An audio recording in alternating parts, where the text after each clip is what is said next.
noise, chaos, anticipation.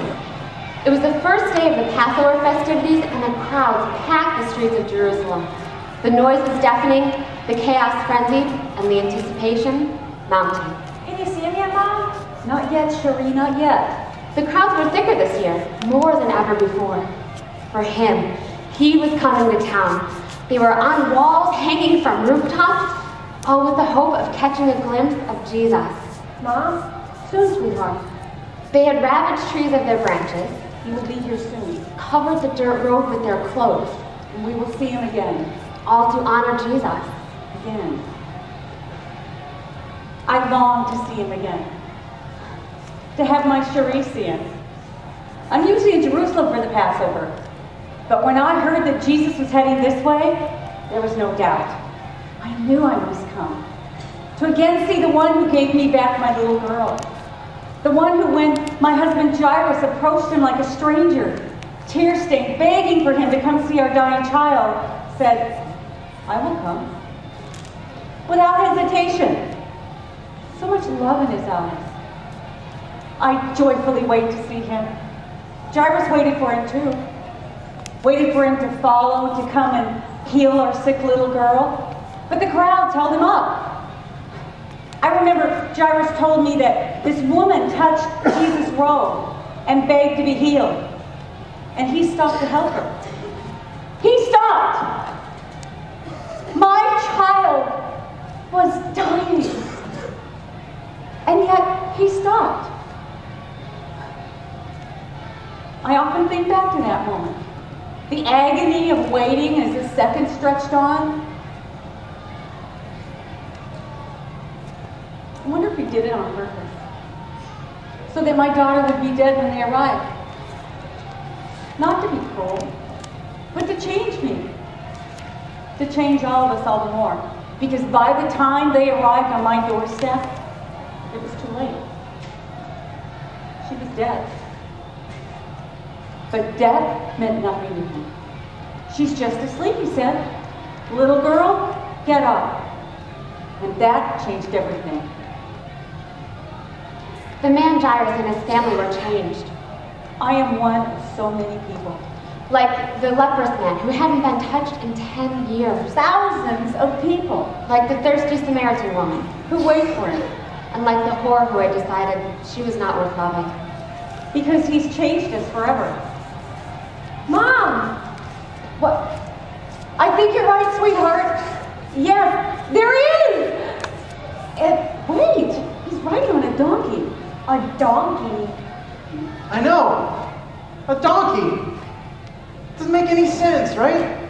He should be on a stallion or in a chariot. But last night, Jesus says to me, Peter, take one of the others with you and go and get me a donkey. So I did. You're one of his disciples. Yes, I am. Jesus! Hosanna! Hosanna! But today, all I can do is just stand back and watch, amazed. I have seen so much over the past 3 years. I mean, you spend 3 years with a guy. You think you've got him all figured out, right? Not a chance. I'll be honest with you, my head is just spinning nonstop. The things I've seen over these past 3 years. Well, just take this last week alone. 3 days ago, we show up in Bethany to mourn our friend Lazarus. And we go to the tomb, and he's dead. And Jesus cries. And I finally think to myself, this is it. There's nothing he can do about it. But not Jesus. He tells them to roll the stone away. Bad idea, and everybody says so. Lazarus has been in there for a few days. But Jesus says, I told you that if you believed, you would see the glory of God. Hard to argue with that. So they do what he says, and they remove the stone. And Jesus says, Lazarus, and out he comes. I mean, the man's dragging behind his burial wrappings with him and everything. No big deal. It was unbelievable. Oh, that was just Wednesday. Then, the other day, we were having dinner in Bethany, and Martha was there, and Mary, and of course, Lazarus, the ex-corpse. And Mary pours a whole bottle of perfume on Jesus' feet. I mean, the really expensive stuff. And washes Jesus' feet with her hair. It's a beautiful thing, really, a way for her to show her love for Jesus and to thank him for bringing back her brother. But Judas, he gets all upset, saying that it was a waste, saying that we should have sold the perfume and given the money to the poor. But then Jesus says, it was intended that she should save this perfume for my burial. For his burial? I have no idea what that's supposed to mean. This is my life with Jesus. One minute I think I know exactly what he's talking about. And then the next he says something like, the Son of Man must be poured out for many. And I'm left super confused. Is it me? It must be me. There are only two things, though, that I know for certain.